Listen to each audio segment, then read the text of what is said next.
जो पीड़ित परिवार है उनसे मुलाकात करेंगे। फिलहाल जो है उनका पटना एयरपोर्ट पे भव्य स्वागत किया जा रहा है। उनसे बात करने की कोशिश करेंगे, जानने की कोशिश करेंगे क्या कुछ कहते हैं, क्योंकि देखिए बिहार की सियासत जो है वो गरमाई हुई है और कई तरह से जो है आरोप प्रत्यारोप के दौर शुरू है। और मनोज झा ने जो संसद में बयान दिया है ठाकुरों को लेकर, हालांकि उन्होंने कविता पढ़ा था, लेकिन कई नेताओं ने नाराजगी व्यक्त की है। तो सीधा सवाल जो है चिराग पासवान से करेंगे। चिराग जी अभी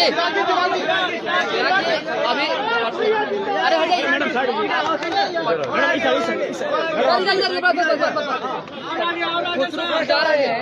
जा रहे हैं क्या कहें, थोड़ा आगे जा रहे हैं सर, क्या कहें भाई जिस तरीके की घटना कई चर्चाएं हो रही है,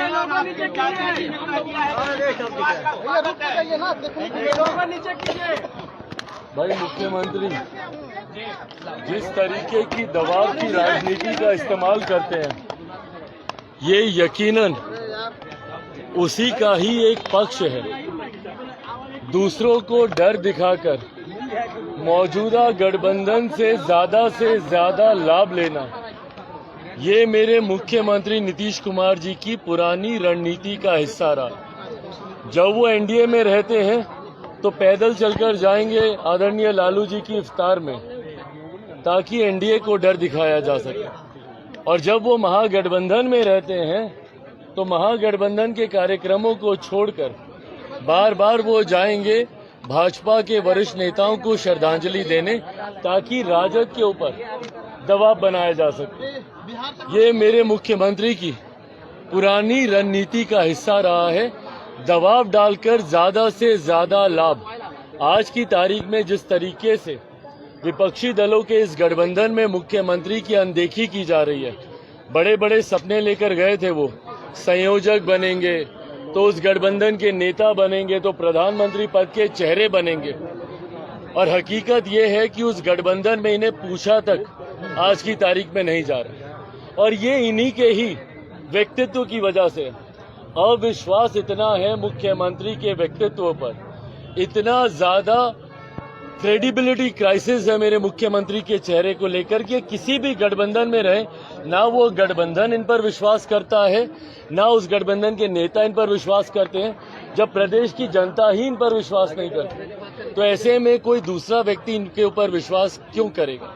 और इसी कारण से ये बार बार दबाव की राजनीति का इस्तेमाल करते हैं। हाल फिलहाल के दिनों में जो भी चर्चाओं का दौर शुरू हुआ है, वो इसका कारण ही यही है कि मुख्यमंत्री मौजूदा गठबंधन में दबाव की राजनीति का इस्तेमाल कर रहे हैं। और जो लोग, जो सवाल आपने पूछा कि उनका स्वागत कर रहे हैं, यकीनन स्वागत करेंगे भैया, उन्हीं के कोटे से मंत्री बने हैं, तो स्वागत तो उनका करना बनता ही है उनके लिए।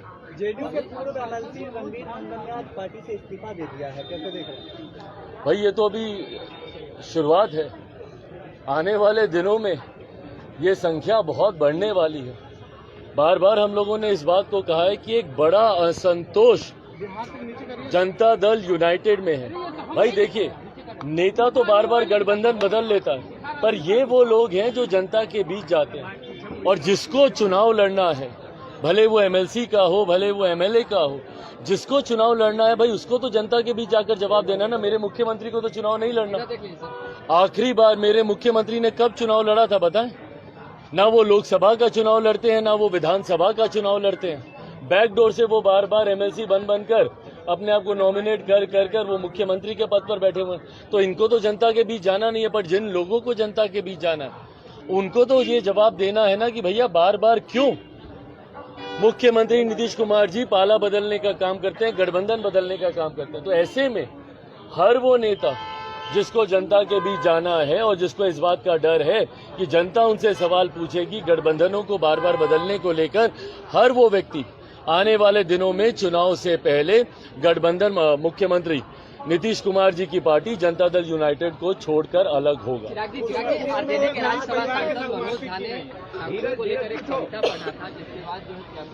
किनको लेकर?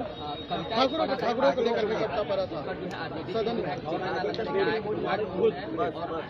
कहीं नहीं दिखता है, कहीं ना कहीं इस पर ध्यान देता है कि पार्टी में अंतर कला है आरजेडी के अंदर। भाई मुझे नहीं पता क्या कविता उन्होंने पढ़ी नहीं पढ़ी, मैंने सुनी नहीं है वो कविता, और किसको उन्होंने टारगेट किया मुझे ये भी नहीं पता। बट हाँ, जो लोग सबको साथ लेकर चलने की बात करते हैं, राष्ट्रीय जनता दल में उन्हीं की पार्टी में रह कर एक दूसरे के खिलाफ विवाद उत्पन्न होते रहे हैं।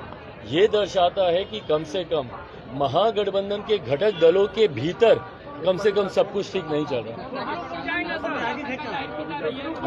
अभी हम लोग वहीं जा रहे हैं। और जिस तरीके की ये शर्मनाक घटना घटी है, जिन लोगों के पेट में सबसे ज्यादा दर्द उठता था मणिपुर की घटना को लेकर, आज वो तमाम लोग खामोश बैठे हैं जो भारत की संसद में चीख कर मणिपुर की घटना के ऊपर, और उस दिन मैंने सदन में भी इस बात को बोला था जब मणिपुर को लेकर चर्चा हो रही थी, उस दिन भी मैंने ये बात बोला था कि यकीनन मणिपुर को लेकर चिंता जाहिर करने की जरूरत है, पर ये चिंता हर उस राज्य में ऐसी हो रही घटनाओं को लेकर जाहिर करने की जरूरत है।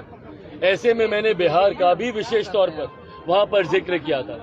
वहां पर भले राष्ट्रीय जनता दल के लोग हों या जनता दल यूनाइटेड के राष्ट्रीय अध्यक्ष स्वयं किस तरीके से गला फाड़ कर मणिपुर की घटना पर ललन जी बोल रहे थे, और आज जब उन्हीं के राज्य में उन्हीं की सरकार की नाक के नीचे ऐसी घटना को अंजाम दिया जाता है तो ये तमाम दल के नेता खामोश रहते हैं। ये सवाल पूरे तथाकथित विपक्षी दलों के गठबंधन, जो इंडिया के नाम से इन्होंने जो एक गठबंधन बनाया है, सबसे ये सवाल उठता है कि भैया बिहार की घटना पे ये लोग खामोश क्यों हो जाते हैं।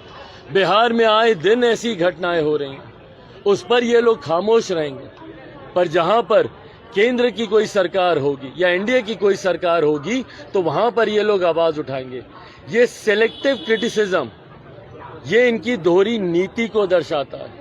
जहां पे अपनी सरकार होगी, राजस्थान में ये लोग खामोश हो जाएंगे, बिहार में ये लोग खामोश हो जाएंगे, पर दूसरे राज्यों में जहां पर एनडीए की सरकार होगी वहां पर ये लोग उसको मुद्दा बनाएंगे। ये दर्शाता है कि आप सिलेक्टिव क्रिटिसिज्म की नीति को आप अपना रहे हैं। अपने अपराधों को छुपाना और दूसरों के ऊपर हो हल्ला मचाना, ये दोहरी नीति है, ये गलत है। सवाल है, जीतन राम मांझी ने कहा है कि जमुई सीट से वे चुनाव लड़ेंगे और ये पारंपरिक सीट उनका रहा है, क्या कहेंगे इसमें हम क्या कह सकते हैं भाई? लेकिन आप वहाँ से सांसद हैं तो आप रखेंगे अपनी बात। तो भाई ये बात तो गठबंधन के भीतर ना तय होगी। लगता है आपके लिए टेंशन है, कोई चुनौतियाँ होंगी अगर ऐसा? एक बयान से हमारे लिए टेंशन